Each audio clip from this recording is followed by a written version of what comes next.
الحمد للہ وحدہ والصلاة والسلام علی من لا نبی بعدہ۔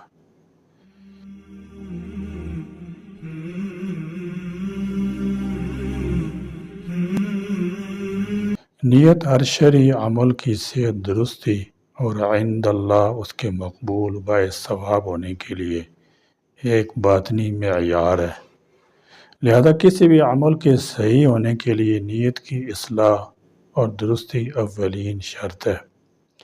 اسی طرح اس عمل پر اجر و ثواب کا حصول بنیادی طور پر اخلاص نیت ہی پر موقوف ہے۔ اخلاص نیت در حقیقت نفس امارہ کی بدعنوانیوں، عمل میں درآئے شیطانی وسوسوں، نیز دنیوی اغراض و شوائب اور نفسانی خواہشات و مفادات سے دل کو یکسر خالی رکھنے کا دوسرا نام ہے۔ البتہ یہ بڑا صبر آزما اور دشوار کن کام ہے۔ بڑی ریاضت اور مجاہدوں کے بعد ہی یہ بیش بہا دولت ہاتھ آ سکتی ہے۔ کسی عمل کو انجام دینے کے وقت رضائے الہی کا استحضار اور دل کو ریا و نمائش سے خالی اور اخلاص سے لبریز رکھنا کسر نفسی اور شان بے نیازی چاہتا ہے، حظوظ نفس اور ذاتی منافع و مطامع کو تیاگ دینے کا تقاضا کرتا ہے۔ حضرت سفیان ثوری رحمۃ اللہ تعالی علیہ فرماتے ہیں، مجھے اپنی نیت کے سلسلے میں جو مشقت اٹھانی پڑتی ہے وہ کسی اور چیز میں نہیں، کیونکہ یہ پلٹ جایا کرتی ہے۔ اخلاص کا مطلب یہ ہے کہ ہر اچھا کام یا کسی کے ساتھ اچھا سلوک صرف اس لیے اور اس نیت سے کیا جائے کہ ہمارا خالق و پروردگار ہم سے راضی ہو جائے، ہم پر رحمت فرمائے اور اس کی ناراضگی اور غضب سے ہم محفوظ رہیں۔ رسول اللہ صلی اللہ تعالی علیہ وسلم نے فرمایا کہ تمام اچھے اعمال اور اخلاق کی روح یہی اخلاص نیت ہے۔ اگر اچھے سے اچھے اعمال و اخلاق اخلاص سے خالی ہوں اور ان کا مقصد رضا الہی نہ ہو بلکہ نام و نمود، ریا اور دکھلاوا اور کوئی ایسا ہی جذبہ ان کا محرک اور باعث ہو تو اللہ تعالیٰ کے نزدیک ان کی کوئی قیمت نہیں اور ثواب بھی نہیں ملتا۔ لہذا یہ کہا جا سکتا ہے کہ اللہ تعالیٰ کی رضا اور آخرت کا ثواب جو اعمال صالحہ اور اخلاق حسنہ کا اصل اور صلہ اور نتیجہ ہے، وہ صرف اعمال و اخلاق پر نہیں ملتا، بلکہ یہ جب ملتا ہے جب ان اعمال و اخلاق میں اللہ تعالیٰ کی رضا جوئی اور اخری ثواب کا ارادہ بھی کیا گیا ہو۔ اپنے معاملات میں خود ہمارا بھی یہی اصول ہے۔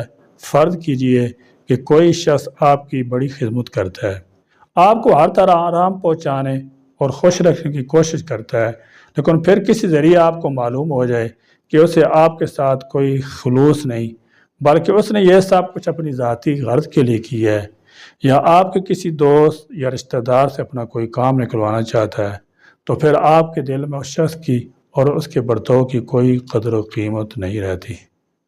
بس یہی معاملہ اللہ تعالیٰ کا ہے۔ فرق اتنا ہے کہ ہم دوسروں کے دلوں کا حال نہیں جانتے اور اللہ تعالیٰ سب کے دلوں اور ان کی نیتوں کا حال جانتا ہے۔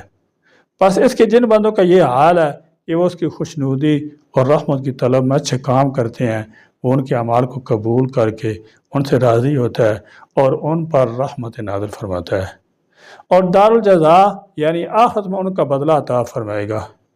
اخلاص کی ضد ریا اور دکھلاوا ہے۔ اس کے بارے میں ارشاد نبوی ہے، جس نے دکھلاوے کے لیے نماز پڑھی اس نے شرک کیا، اور جس نے دکھلاوے کے لیے روزہ رکھا اس نے شرک کیا، اور جس نے صدقہ و خیرات دکھاوے کے لیے کیا اس نے شرک کیا۔ حقیقی شرک تو یہ ہے کہ اللہ تعالیٰ کی ذات و صفات یا اس کے افعال یا اس کے خاص حقوق میں کسی دوسرے کو شریک کیا جائے، یا اللہ کے علاوہ کسی اور کی بھی عبادت کی جائے، اسے شرک حقیقی، شرک جلی اور شرک اکبر کہتے ہیں۔ ایسے شرک کرنے والوں کی ہرگز بخشش نہیں ہوگی۔ لیکن بعض اعمال و اخلاق ایسے بھی ہیں جو شرک حقیقی میں شامل نہیں ہیں، لیکن ان میں شرک کا تھوڑا بہت شائبہ ہے۔ ان میں سے ایک یہ بھی ہے کہ کوئی شخص عبادت یا کوئی اور نیک کام لوگوں کو دکھانے کے لیے کرے تاکہ لوگ اسے عبادت گزار نیکوکار سمجھیں، اسی کو ریا کہا جاتا ہے۔ سنن ابن ماجہ میں حضرت ابو سعید خدری رضی اللہ تعالی عنہ سے روایت ہے کہ ایک دن رسول اللہ صلی اللہ تعالی علیہ وسلم اپنے حجرہ مبارک سے نکل کر ہمارے پاس تشریف لائے تو آپ صلی اللہ تعالی علیہ وسلم نے فرمایا کہ کیا میں تمہیں وہ چیز بتا دوں جو میرے نزدیک تمہارے لیے دجال سے بھی زیادہ خطرناک ہے؟ ہم نے عرض کیا بتائیے۔ آپ صلی اللہ تعالی علیہ وسلم نے فرمایا وہ شرک خفی ہے، اور وہ یہ کہ آدمی نماز پڑھنے کے لیے کھڑا ہو پھر اپنی نماز کو اس لیے لمبا کر دے کہ کوئی آدمی اس کو نماز پڑھتا دیکھ رہا ہے۔ مسند احمد محمود بن لبید رضی اللہ تعالی عنہ سے روایت ہے کہ رسول اللہ صلی اللہ تعالی علیہ وسلم نے فرمایا مجھے تمہارے بارے میں سب سے زیادہ خطرہ شرک اصغر کا ہے۔ صحابہ نے عرض کیا شرک اصغر کیا ہے؟ فرمایا ریا، دکھاوا۔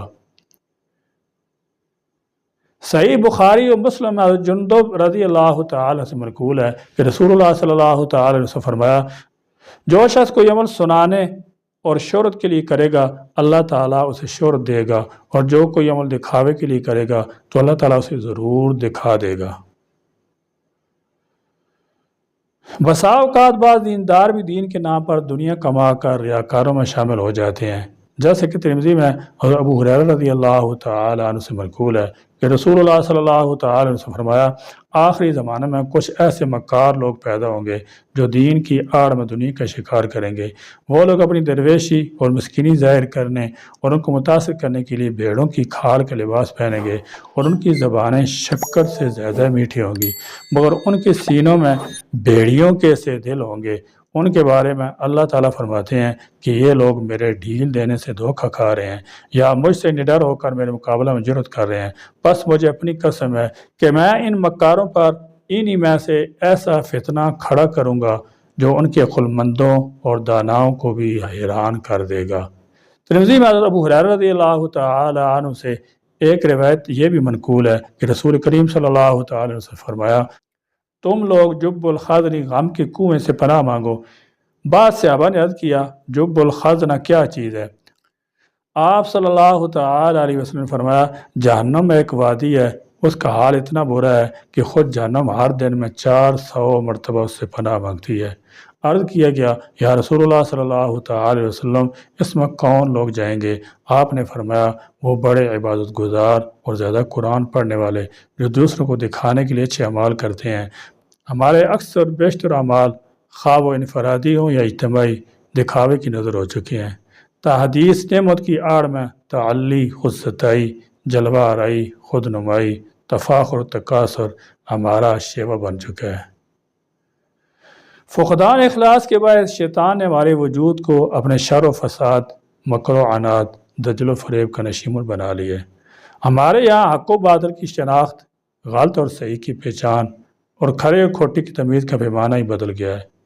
رجال و اشخاص کو ناپنے اور ان کے معیار صلاحیت، لیاقت، اخلاق و کردار، کارنامے اور کمالات کی بجائے شہرت، عوامی مقبولیت اور ڈگری منصب ہو کر رہ گیا ہے۔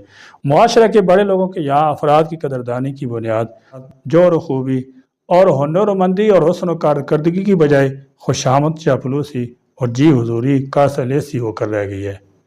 شوت ناموری کی ہوس، تحسین و آفرین کی خواہش، کرسی منصب کی ہرس، کھنکتے سکوں کی لالچ نے بے پناہ صلاحیتوں، اعلیٰ ترین لیاقتوں اور غیر معمولی ذہانتوں کو مفلوج اور اپاہج بنا دی ہے۔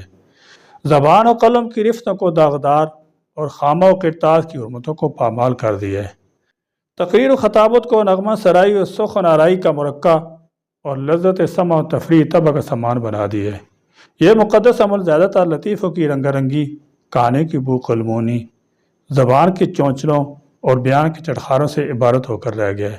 اخلاص سے دوری نے ہمیں خود غرضی، مفاد پرستی اور عصبیت گروہ بندی کے حصار میں مقید کر دیا ہے، جس کی وجہ سے ہمارے اجتماعی تانے بانے بکھرتے جا رہے ہیں اور ہماری دینی ملی وحدت پاش پاش ہوتی جا رہی ہے۔ ہمارے تعلیمی تربیتی ادارے، رفاہی فلاحی تنظیمیں، دعوتی اصلاحی جماعتیں اور دینی ملی جمعیتیں اندرونی سازش، بے اعتمادی کا شکار اور بدترین انتشار و خلفشار سے دوچار ہیں۔ مناصحت اور تعمیری تنقید کی بجائے تشہیر و تعییر، طعن و تشنیع اور دل آزاری، کردار کشی ہمارا محبوب مشغلہ بن چکا ہے۔ متنازع مسائل کو باہمی گفت و شنید اور مفاہمت کی بنیاد پر حل کرنے کی بجائے اہانت، تضحیک، دشنام اعتراضی، تہمت تراشی ہماری پہچان ہو گئی ہے۔ اخلاص کے فقدان ہی کا نتیجہ ہے کہ آج طلب علموں کا مقصد تعمیر شخصیت، تزکیہ نفس، دعوت حق، خدمت خلق کی بجائے زیادہ تر دنیاوی ترقی اور مادی منفعت کا حصول ہو کر رہ گیا ہے۔ ہماری روحیں مردہ اور ضمیر مرجھا چکے ہیں، اور نفس کے آستانے پر ہماری حیات مجروح اور اپنے گھٹنے ٹیک چکی ہے۔ ہماری عبادتیں روحانیت سے محروم، ہماری مناجاتیں لذت فریاد سے ناشنا، اور ہمارے سجدے بے ذوق ہو چکے ہیں۔ صف کج، دل پریشان، سجدہ بے ذوق۔ لہذا ضرورت اس بات کی ہے کہ ہم اپنے نفس کا محاسبہ کریں، اپنے دلوں میں اخلاص پیدا کریں، اور اپنے ہر عمل میں اللہ تعالیٰ کی خوشنودی اور اس کی رضا جوئی کو اپنی زندگی کا شعار بنائیں کہ یہی اخلاص ہے جو ہمارے دلوں کو جلا دیتا ہے اور ہمارے عمل کو فرج سے اٹھا کر عرش پر لے جاتا ہے۔ صحیح مسلم حضرت ابو ہریرہ رضی اللہ تعالی عنہ کی طویل روایت ہے جس میں ریاکار عالم، ریاکار مجاہد، ریاکار سخی کے بارے میں بتایا گیا ہے کہ ان کے اعمال کو ضائع قرار دے کر جہنم میں ڈالا جائے گا۔ اس روایت کو بیان کرتے ہوئے حضرت ابو ہریرہ رضی اللہ تعالی عنہ کبھی کبھی بے ہوش ہو جاتے تھے، اور حضرت معاویہ رضی اللہ تعالی عنہ کے بارے میں مشہور ہے کہ جب ان کے سامنے یہ حدیث بیان کی گئی تو وہ بہت روئے اور روتے روتے بے حال ہو گئے۔ لیکن ایک بات یہ بھی دیکھنے میں آئی ہے کہ بہت دفعہ لوگ کسی شخص کے اعمال کو دیکھ کر اس سے محبت کرتے ہیں، اس کا تذکرہ کرتے رہتے ہیں، اور اس طرح اس شخص کی شہرت ہو جاتی ہے، تو یہ بات اس کے لیے اللہ تعالیٰ کی ایک نعمت ہے، بشرطے کہ خود اس کے اندر ریاکاری موجود نہ ہو۔ صحیح مسلم حضرت ابو ذر غفاری رضی اللہ تعالی عنہ روایت ہے کہ رسول اللہ صلی اللہ تعالی علیہ وسلم دریافت کیا گیا کہ ایسے شخص کے بارے میں کیا ارشاد ہے جو کوئی اچھا عمل کرتا ہے، اس کی وجہ سے لوگ اس کی تعریف کرتے ہوں۔ ایک روایت میں ہے کہ جو کوئی اچھا عمل کرتا ہو، اس کی وجہ سے لوگ اس سے محبت کرتے ہوں، تو آپ نے ارشاد فرمایا کہ یہ تو مومن بندے کے لیے نقد بشارت ہے۔